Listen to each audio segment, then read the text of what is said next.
Hi guys, welcome to the show. This week we're going to be learning about you and your money. I know that all of us want to make as much as possible, save, invest, and get the best returns on our money. So this show is sponsored by the Bankers Committee, and it's here to increase your financial literacy in a simple way as possible. And this week we're starting with needs and wants. We're going to be talking about what is a need and what is a want, how you can identify the difference between your needs and wants, how to prioritize your needs over your wants. So, let's begin.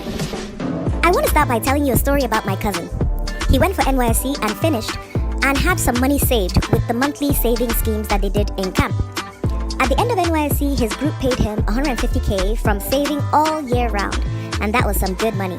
My cousin decided that he was going to rent his own place in Abuja. He rented a room in Kubwa that cost him 150,000 naira. But then what happened? He didn't have any money to buy mattress or pots, pans, or any kind of furniture for his new apartment. I asked him, why did you pay for an apartment when you didn't have money for furniture? And he said, I wanted to move out of my uncle's house. My uncle was giving me stress. I needed to find a place of my own. So I said, so when did you pay the rent?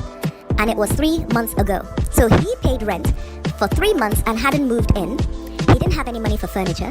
He didn't have any money to start his own business. He was still staying at his uncle's house. Why? Because he put his wants before his needs. He wanted to move out and find a place, but he didn't put the money towards the things he needed, which was to either start his own business or to train himself to get better skills so that he could get work. Now 3 months have passed. He doesn't have a place of his own. He doesn't have 150k. He doesn't have any furniture. Why? Because he put his wants above his needs. So now you might be asking, what is a want and what is a need? I thought people needed a place to live. Very good question. And the answer is, yes, we do need a place to live. You might be asking, what's wrong with what he did? He paid money for house rent. And you're right.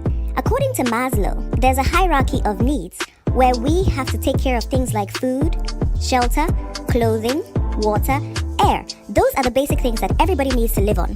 And then we have other needs outside of that. So maybe my cousin was trying to take care of his need for housing, but was it a need? It wasn't a need because he already had housing. He just didn't like it. So he wanted different housing. But it was not his need. So what did he do? He made the mistake of not prioritizing. When it comes to a need is anything that you can't live without. We can't live without air, food, water, somewhere to sleep. So every human being has those same fundamental needs. And then wants are the things that we can live without, but we like to have, such as a nice car, nice clothes, a nice place to live. But everybody doesn't have the same needs and wants. What a 30-year-old man who has children needs is going to be different from a 30-year-old man who does not have children. So your needs could be different from your best friend or your family members, and it's good for you to honor what your need is. So we need to stop and think about our needs, and then when we've paid for what we need, we can then think about paying for what we want.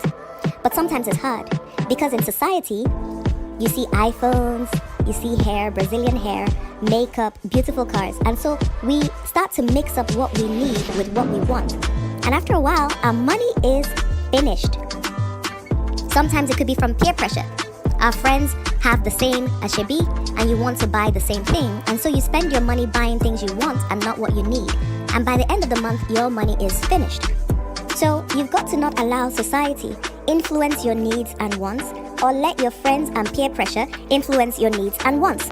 You have to get a notebook and divide it in two. On the left side you can write about everything you need to live, like food, shelter, clothing, safety. And then on the right side, you could write about everything you want, such as traveling, cinema, nice clothes, nice cars.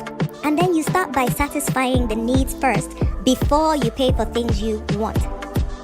Now this used to happen to me when I was a teenager. I had a part-time job and I'd get paid every 2 weeks. And so on Friday when I get paid, I'll go and buy pizza, a drink, ice cream, and I'll relax and watch TV. But then by the time Thursday was coming up, halfway through my pay period, my money was finished. And I had other serious things that I had to pay for. So I was just buying things based on what I wanted and on a first come, first served basis. I didn't know what I needed to pay for and what I wanted to pay for. I just paid for whatever came first, and then my money would always finish. before I could pay for the things that I need. So for you listening, you've got to 1. Prioritize. Find out what is your need and what is your want. And then only buy the things you want after you spend money on the things you need. So that you're not like me, whose money used to finish halfway through the month. Or like my cousin, who spent money buying the things that he wanted and no longer had money left for the things that he needs.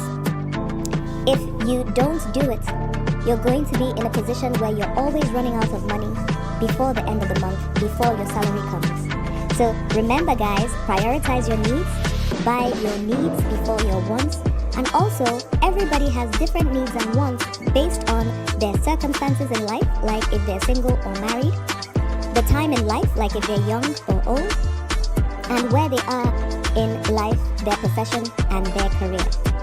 So till next time, I look forward to speaking to you guys again when we talk about budgeting and managing your finances.